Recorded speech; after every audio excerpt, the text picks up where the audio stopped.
கர்த்தருடைய பரிசுத்த நாமத்திற்கு ஸ்தோத்திரம். இன்னைக்கு நம்ம ஏசாயா 10வது அதிகாரம் 13வது வசனத்தை தியானிக்க இருக்கிறோம். ஏசாயா 10:13 ஜெபத்தோடு இந்த செய்திக்குள்ளே கடந்து செல்வோம். தோத்திரமே தோத்திரமே இயேசு சுவாமிக்கு தோத்திரமே தோஷியனை ரட்சித்த பாரி சுத்தர்க்கு தோத்திரமே தோஷியனை ரட்சித்த பாரி சுத்தர்க்கு தோத்திரமே கோடா கோடி தூதர்கள் சபை கூடி நடனமாடி கோடா கோடி தூதர்கள் சபை கூடி நடனமாடி பாடி உம்மை துதிக்க ஆடியானும் அம்மை துதிப்பேன் பாடி உம்மை துதிக்க ஆடியானும் அம்மை துதிப்பேன் கண்ணீர் கீதம் பாடி எங்கள் மன்னவன் இயேசுவையே கண்ணீர் கீதம் பாடி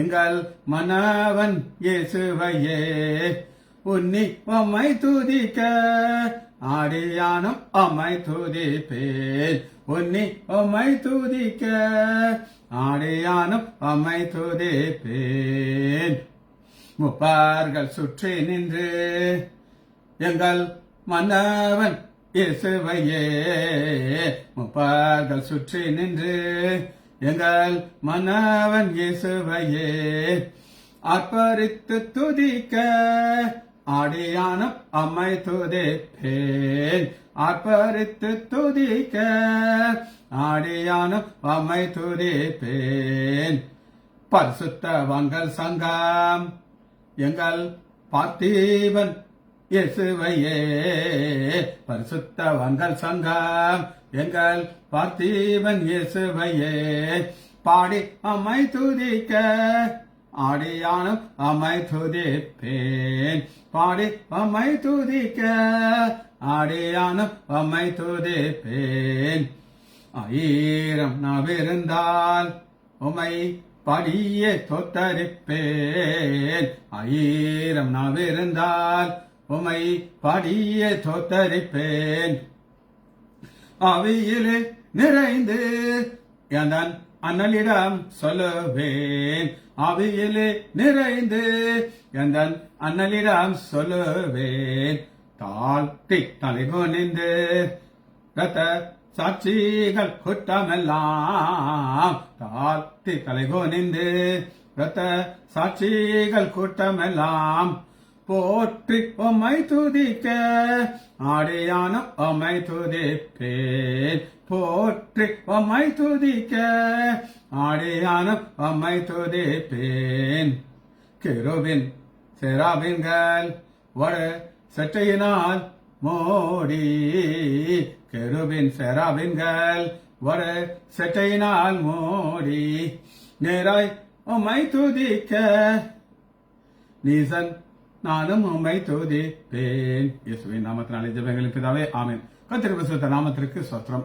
லீலா Ammal Mariyal sister praise lord, Leela Ammal praise lord, Kavitha sister praise lord, Arockiaraj brother praise lord, Daniel Rajesh praise lord. சரி, இப்ப ஏசாயா 10வது அதிகாரம் 13வது வசனத்தை தியானிக்க இருக்கிறோம். ஏசாயா 10:13 அவன் ஆசிரியர் என் கையின் பலத்தினாலும் என் ஞானத்தினாலும் இதை செய்தேன். நான் புத்திமான். நான் ஜனங்களின் எல்கையை மாற்றி அவர்களை பண்டைய சாலையை கொள்ளையிட வல்லவன் போல குடிகளை தாழ்த்தினேன். அவன் தன்னுடைய பெருமையை சொல்லிக்கிட்டு இருக்கான். அத நான் ஞானத்தினாலும் ஃபர்ஸ்ட் அத வாய்ஸ் ஞானம்ங்கிறதுக்கு ஹக்காம் ஹக்காம் ஹெச் மேல ஏ போட்டிருக்கேன் ஒரு கோடு KAM ஹக்காம் HAKA மேல ஒரு கோடு M ஹக்காம் ஹக்காம்ங்கிறதுனா வாய்ஸ் ஸ்கில்ஃபுல் மக்குன்னு ஒரு சிலர் இருப்பாங்க. நான் பார்த்துருக்கேன். என்ன சொன்னாலும் மண்டல யாரும் அவர் காலத்தில் அப்படிதான் இருந்தேன். இல்லை நான் சொல்ல மாட்டேன். ஆனா இந்த மக்களே அடி மக்கு இருக்கும். ஆனா அதுக்கு ஆப்போசிட் பிரில்லியன்ட் பீப்புள் வாய்ஸ். இந்த ஞானத்தை எப்படி நம்ம பார்க்கலாம்னா 2 வகையான காரியம். ஒன்று, இந்த ஞானத்தை ஆண்டோடைய காரியத்திற்கு ஒரு மனிதன் யூஸ் பண்றார். ஆண்டோடைய காரியத்திற்காக பெசலேயர் ஆதியாகமம் 41வது அதிகாரம் 8.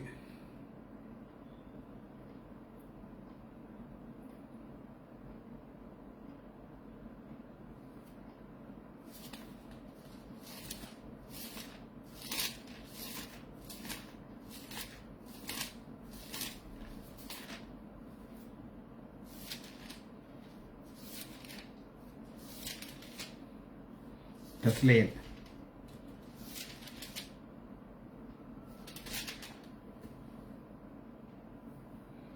பெத்லெஹேம்ல ஒரு மனிதரை உண்டு பண்ணுகிறார்.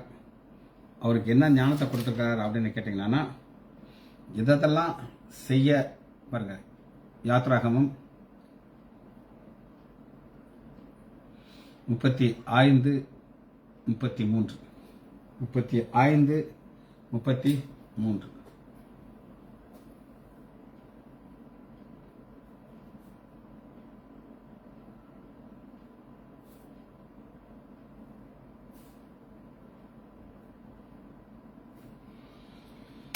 பார்ப்போமா?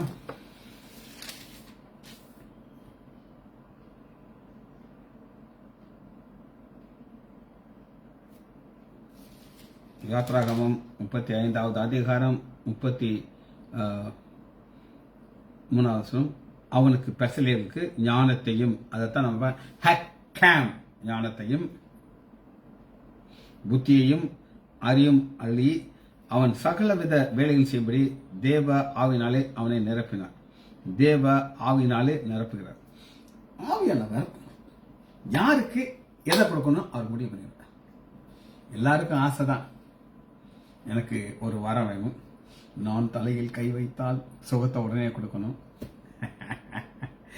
நீ அதை கொடுப்பாரு, நீ அதை யூஸ் பண்ணுவிய. என்ன அழகா அதை செய்யறா 32 ரத்தனங்களையும் முத்திரை வெட்டாக வெட்டி பதிக்கவும் மரத்திலே சித்திர வேலைகளை செய்ய சகல விதம் அவன் இருதயத்திலும் தான் கோத்திரத்தில் போதிக்கிற வார்த்தை அறிஞர். எல்லாத்தையும் அவனுக்கு இருதயத்தில் ஞானத்தினால நிரப்புகிறார். ஏன் இதை செய்கிறாரா? ஒரு நோக்கம், ஒரு தேவை இருக்கும்போது அதை ஒரு மனிதனை தெரிந்து கொள்கிறார்.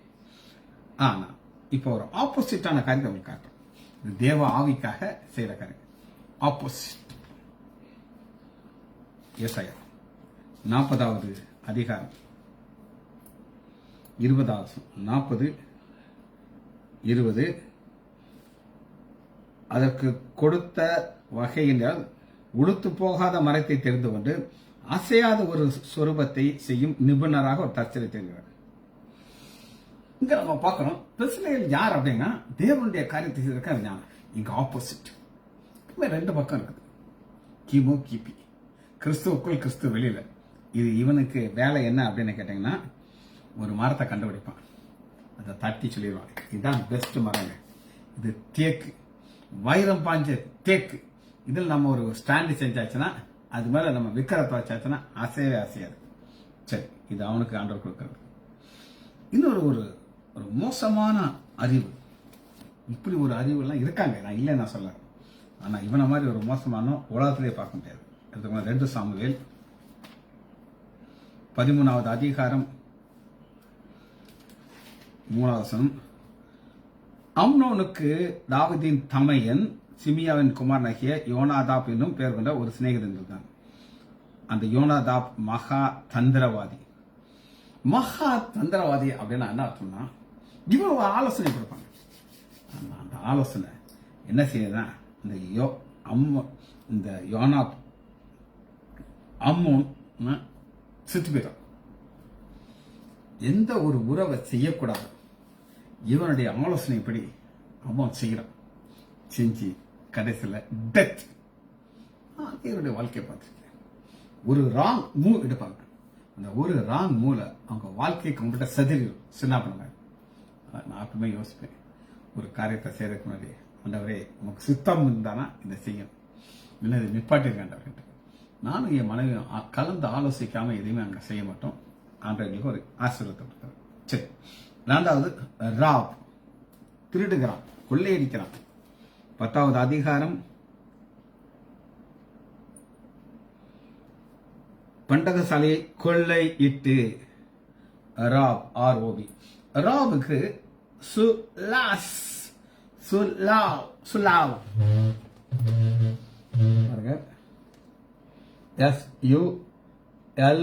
SULAO, சுலாவ். சுலாவ் அப்படின்னா என்ன நம்ம பார்ப்போம். இது கிரேக்க வார்த்தை, அதனால நீங்க இதை புதிய ஏற்பாட்டில் பார்க்கலாம். சுலாவ்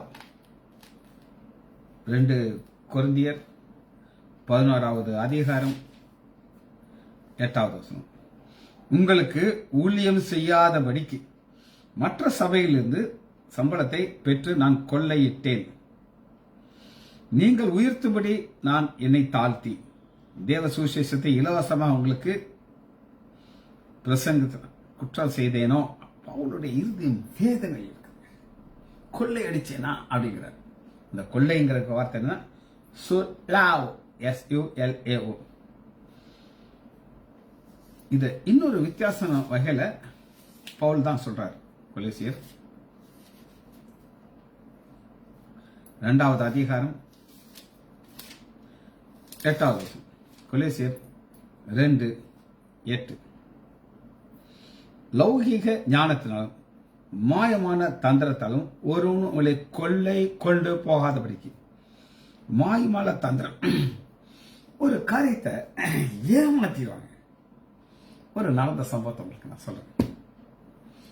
தீனி இயேசு பண்ணல ஒரு புதிய ஒரு உபதேசத்தை ஒருத்தர் கொண்டு வந்தாங்க. அது என்ன அப்படின்னு கேட்டாங்க. நீங்க வரும்போது பக்கெட்டோட வரணும்.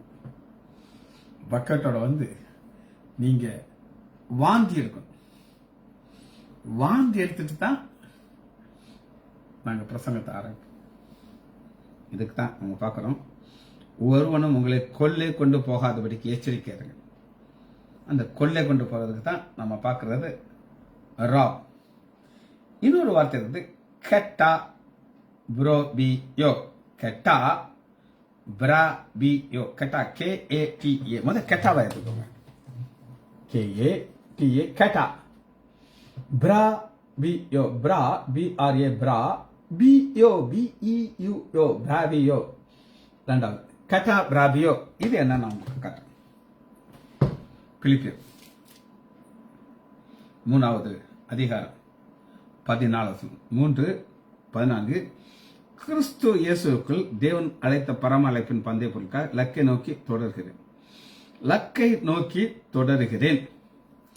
அந்த லக்கை நோக்கி தொடர்ந்து அந்த பந்தய பொருள் நம்ம கிரா பண்ணிக்கிறோம்.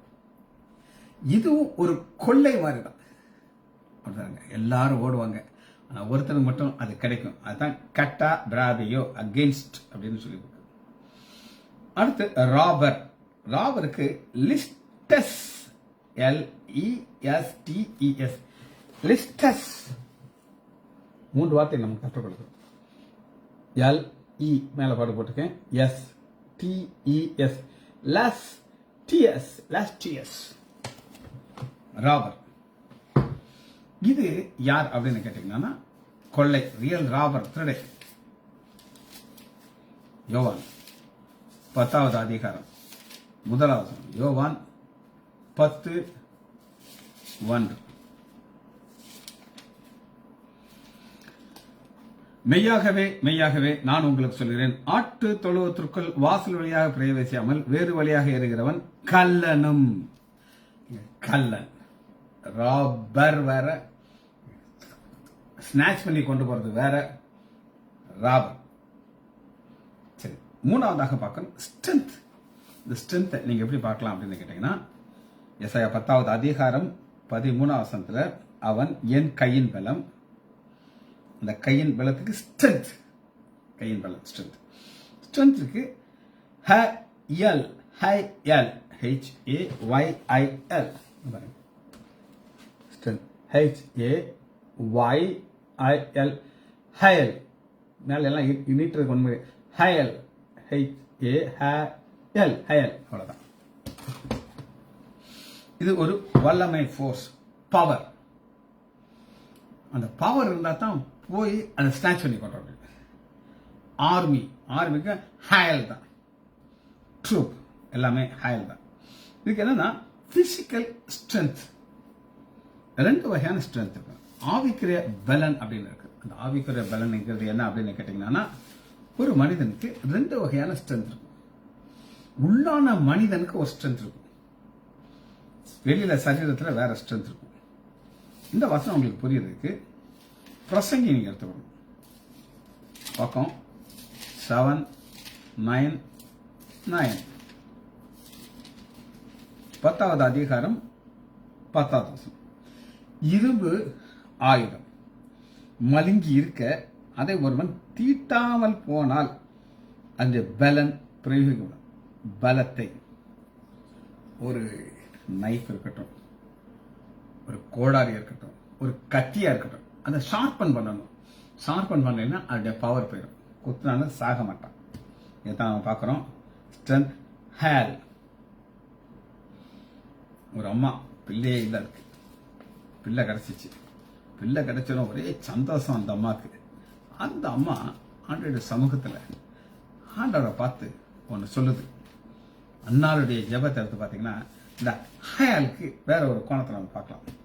1 சாமுவேல் 2வது அதிகாரம் 4வது. பலவான்களின் வெல் முறிந்தது. பலவான்கள் ஒரு சக்கலத்தி இருக்காங்க, குத்திக்கிட்டே இருப்பா. ஒரு முள்ளு குத்திக்கிட்டே இருக்கும், குத்து குத்து குத்து குத்தம் குத்தும்.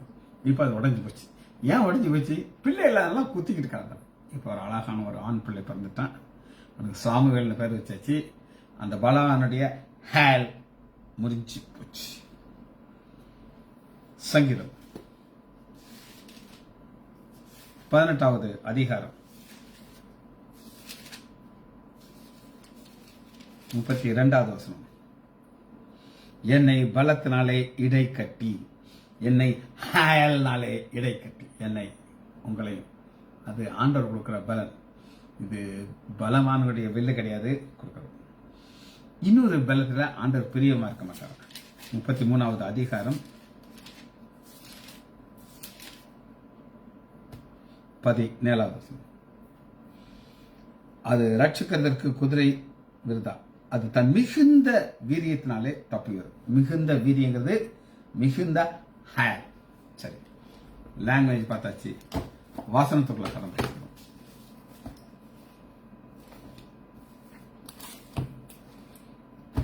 10வது அதிகாரம் 13வது வசனம். இப்ப ஒரு மனிதனுடைய தற்புயற்சி, தன்னை புகழ்ந்து பேசுகிறான். எப்படி பேசுகிறான்? அவன் அசனியன்.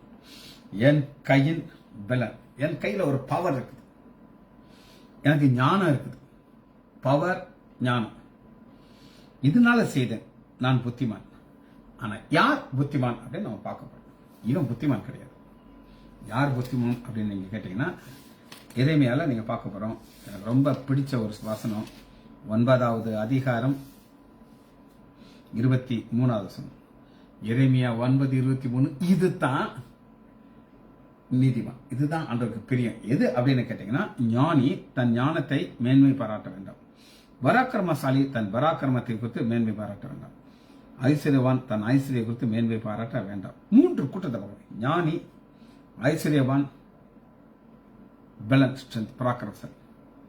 ஆனா மேன்மை பாராட்டுறது, பெருமை பாராட்டுறது என்ன அப்படின்னு கேட்டீங்கன்னா 34. மேன்மை பாராட்டுகிறவன் ஞானி யார் அப்படின்னு கேட்டீங்கன்னா,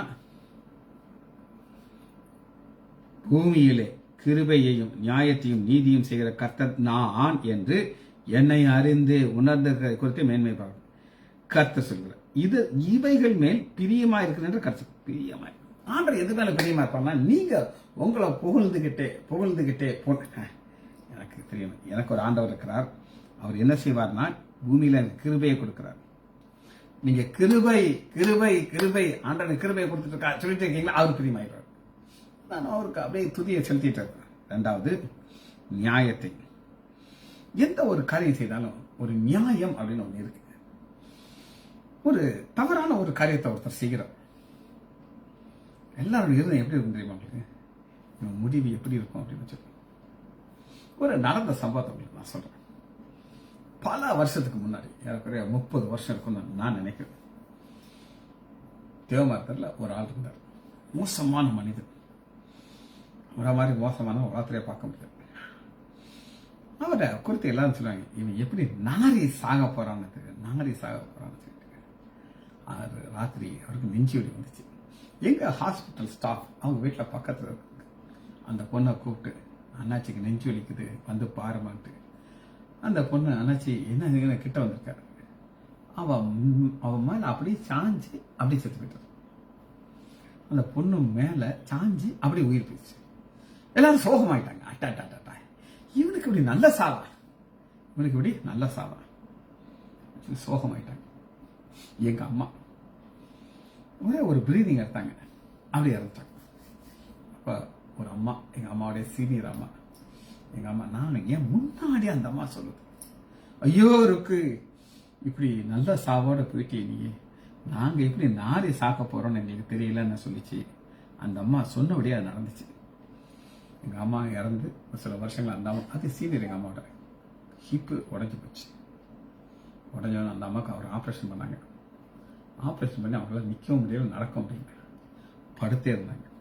பெட் சோர் வந்து அந்த அம்மா வாயிலிருந்து வந்த வார்த்தை நாரிய செத்து போச்சு. எதுக்காக சொல்றேன் அப்படின்னு நீங்க கேட்டீங்கன்னா, எதுல மேன்மை பாராட்டணுங்கிறது ரொம்ப பர்டிகுலரா இருக்கும். சரி, தேவனுடைய திட்டம் அப்படின்னு ஒண்ணு இருக்குது. அந்த திட்டம் என்ன அப்படின்னு கேட்டீங்கன்னா, எஸ்ஸா யூதாவை பொறுத்து என்ன இருக்கு அப்படின்னு கேட்டீங்கன்னா, எஸ்ஐயா 38வது அதிகாரம்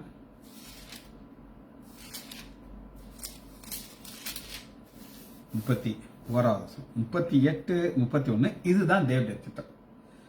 அவன் ரொம்ப ஸ்டைலா சொல்றான், நான் கொள்ளையிட்டேன், என் பலத்தினால நான் ஸ்ட்ரென்த் கூட இருக்குன்னு சொல்லி. ஆனாலும் நீ கொள்ளையிட்டல, நான் யூதாவுக்கு என்ன செய்யறேன் அப்படின்னு கேட்டீங்கன்னா, 37வது அதிகாரம் 30 யூதா வம்சத்திலே தப்பி மீதியா இருக்கிறவர்கள் மறுபடியும் கீழே வேர்கள் பற்றி மேலே கனி கொடுப்பார்கள். கீழே வேர் வரும், மேலே கனி கொடுப்பாங்க.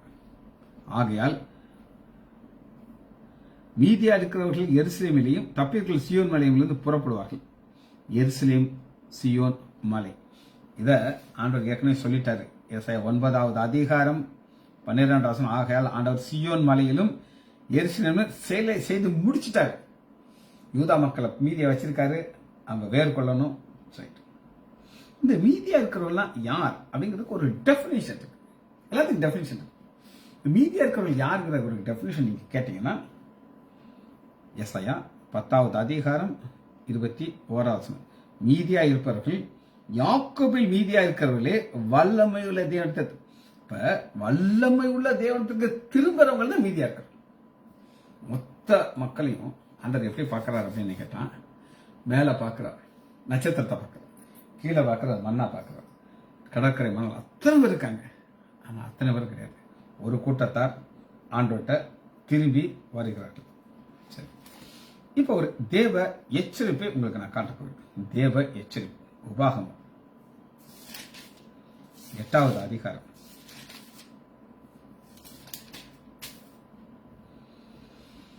17வது வசனம். என் சாமர்த்தியம், என் பலன் இந்த ஆசிரியத்தை எனக்கு சம்பாதித்தது என்று நீ உன் இருதயத்திலே சொல்லிக் கொள்ளாமல் இருக்க எச்சரிக்கிறேன்.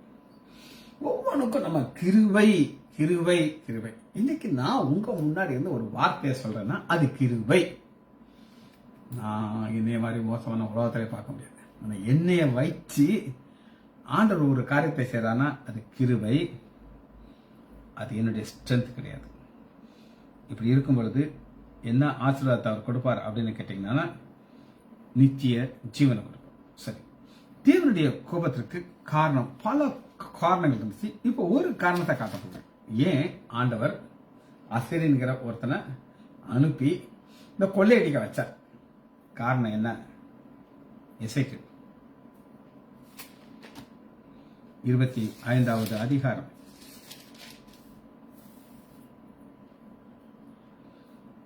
25:3.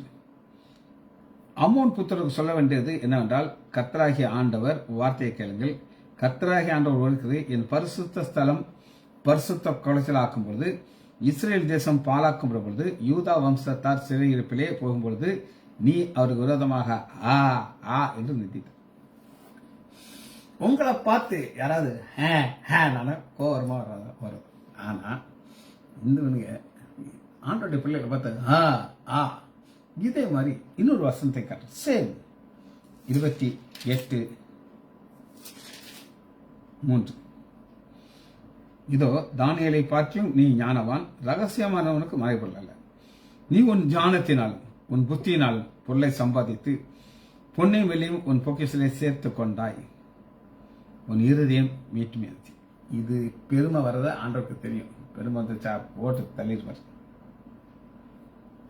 29:3. பார்வனை பார்த்து சொல்றாரு, நீ பெரிய முதல்ல அவர் கொக்கிய போட்டு உன்னை பிடிச்சி இழுத்துவேன். நீ சொன்ன நைல் நதி என்னுடையது அப்படின்னு சொன்ன, ஆனா உடனே நான் கொக்கி போட்டு இழுத்துவேன். தானியேல் நமக்கு எல்லாருக்கும் தெரியும். 4வது அதிகாரம் 33வது வசனத்துல, தானியேல் 4:30, என் வல்லமையின் பராக்கிரமத்தால் நான் கட்டின பாபிலோன் அரண்மனை அல்லவா உடனே தட்டி விட்டார். ஐ வில் ரிமூவ் 4வது அதிகாரம் 33வதுல தானியேல அவனை ஒரு மிருகமா மாத்திட்டார். எல்லாம் நகைலாம் வந்துருச்சு, உடம்பெல்லாம் முடியாயிருச்சு, ஒரு மிருகத்தை போல ஒரு மனுஷனை மாத்திட்டாரு. I will remove. இந்த சரித்திரத்தை நம்ம பார்க்க போறோம், இது எப்படி நடந்ததுங்கிறது. இவெல்லாம் பார்த்தாச்சு, அந்த சரித்திரத்தை நம்ம பார்க்க முடியாது. 1-2 ராஜாக்கள் 16வது அதிகாரம் 8வது வசனம். 2 ராஜாக்கள் 16:17-9. செய்யத்தகாத காரியங்களை இஸ்ரவேல் புத்திரர் தங்கள் தேவனாய கர்த்தருக்கு விரோதமாக ரகசியத்தில் செய்ததுமின்றி காவல் காக்கிற கோபுரத்தில் எல்லாத்தையும் மேடைகளை கட்டுறாங்க. உயரமான இடத்துல விக்கிரத்தை கர்த்தரை விட்டு தூபம் காட்டுறாங்க. இதனால தேவனுடைய கோபம் உண்டாகிச்சு. சொல்லிட்டு தேவ கோபத்திற்கு காரணம் இருந்துச்சு. இதனால அவர் என்ன செய்யறாரு, ஒருத்தர் அனுப்புறாரு. அனுப்பி அவன் என்ன செய்ய வைக்கிறாரு அப்படின்னு கேட்டீங்கன்னா, கொள்ளையிட்டு 2 ராஜாக்கள் 16:8. கர்த்தருடைய ஆலயத்தில் ராஜாவின் அருமைந்த பொக்கிஷத்தை அகப்பட்ட வெளி எல்லாத்தையும் சேர்ங்க, காணிக்க அசரிக்கா காணிக்க. இங்க ஆண்டவருக்கு வைராக்கமா நிக்கணும், ஆனா பிரேக் அது ஆலயத்திலிருந்து தூக்கி கொடுக்குறாங்க, அது காணாம போச்சு. அதனால எசேக்கியா ராஜா என்ன செய்யறான்னு கேட்டீங்கன்னா, 18வது அதிகாரம் 14வது வசனம் 18-14. அப்பொழுது யூதாவின் ராஜாவாகிய எசேக்கியா லாக்கிஸ்க்கு அனுப்பி,